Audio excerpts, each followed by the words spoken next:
this marketplace work exactly? Well, thank you so much, Emily.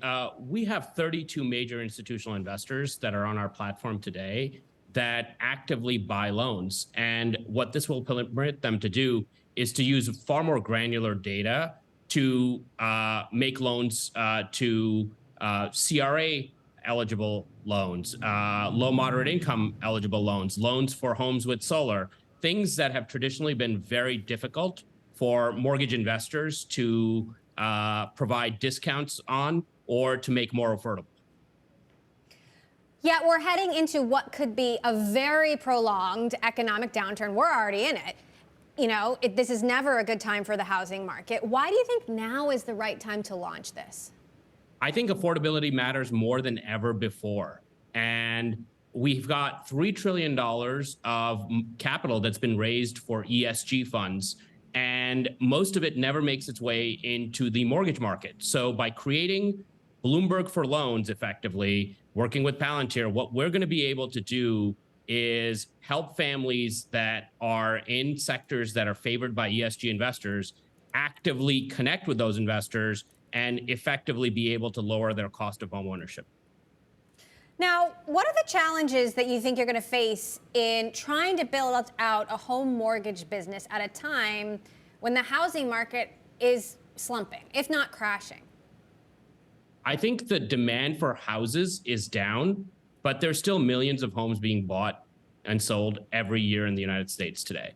And Better.com has grown fairly rapidly. We've grown from nothing to doing almost 100 billion of mortgages this year. And so while the market is down, we are still less than 1% market share, and we hope that we can continue to grow. And by making housing more equitable, we can actually grow, addressing one of the issues that most homeowners face today.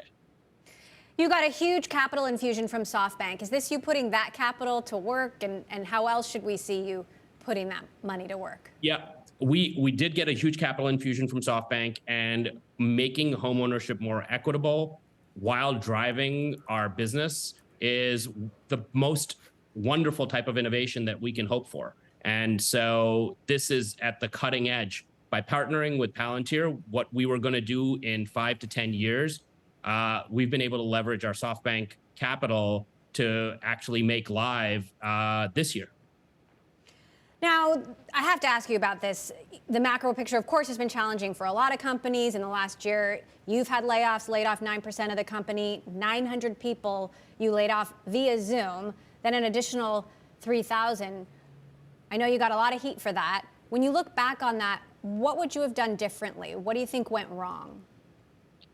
I think we did a lot of things that were very wrong. I should have handled the layoffs with more care and more empathy. We were very lucky that because of the fact that we're a digital mortgage company and a digital homeownership platform, we were actually able to see the downturn in the market that is evidenced today, and that you see many, many other mortgage originators laying off thousands of people. We were able to see that as early as late last year. And so we've been able to get ahead of it. We've been able to downsize to a burn. We've taken over $1 billion in expense line items out of the company's cost structure. And we're using that savings to now innovate and continue to serve customers. So what are you doing differently now to manage costs, to manage hiring, to make sure you've learned from those lessons that something like that doesn't happen again? I think managing the up and down cycle of the cyclicality of the mortgage industry is something that's new to us. We're, again, only a 6-year-old company, and there are companies in the mortgage space that have been able to manage that far superior to us. So what we're keeping our pulse on is customer demand specifically for new products, and legging into growing those new products, not at the rate that we did in 2020, where we grew almost 800%, but slowly legging into customer demand rather than what in startup land you get taught to do, which is to blitzscale. You're also being sued by one of your former executives, Sarah Pierce, alleging you misled investors in the process of trying to go public via SPAC. She's also alleging retaliation. The SEC is now looking into this. What's your response to all of this? I think it's very hard for me to comment on matters that are in active litigation or subject of an SEC inquiry. All I can say is every day we wake up and we find gratification in helping make homeownership cheaper, faster, and better for more and more American families. And the more we can keep on doing that, the better the world will be. You're also trying to take the company public, I believe, still via SPAC, and I know there's a deadline coming up for that. Is that still the plan? And especially given that the SPAC market has fizzled, how are you thinking about whether now is really the right time?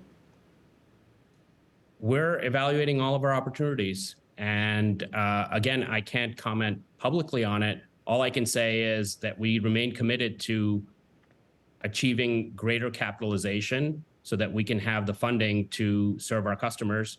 And we're open to all the different options out there that enable us to continue to be really well capitalized. So I'm curious for your thoughts on this. We've been talking a lot about the funding that Adam Newman, the founder of WeWork, just received, the biggest check ever from Andreessen Horowitz to potentially revolutionize residential real estate, or at least that's what Mark Andreessen seems to be hoping for, according to his blog post. What do you make of that funding? I am so happy that the venture capital community and entrepreneurs are still interested in revolutionizing the residential real estate market. Here we have a $40 trillion industry where consumers still pay 6% to buy or sell a home, where consumers spend over 10% of the value of their home just transacting, where it takes 60 days to transact. And so there are so many aspects of the residential real estate market that need to be optimized and made work for consumers rather than brokers or transactional intermediaries. And we really welcome the fact that there's going to be more innovation and more capital and more innovation in the space. Even if it's going to Adam Newman, who at the very least is a very controversial founder? Adam Newman is a controversial founder, but he did revolutionize the idea of office space. Many of our offices are in WeWork space. And so while I can't speak to any and all of the opinions that are out there in the market about him, we are delighted users of the product that he helped create. And so if he can do the same for residential real estate, good luck.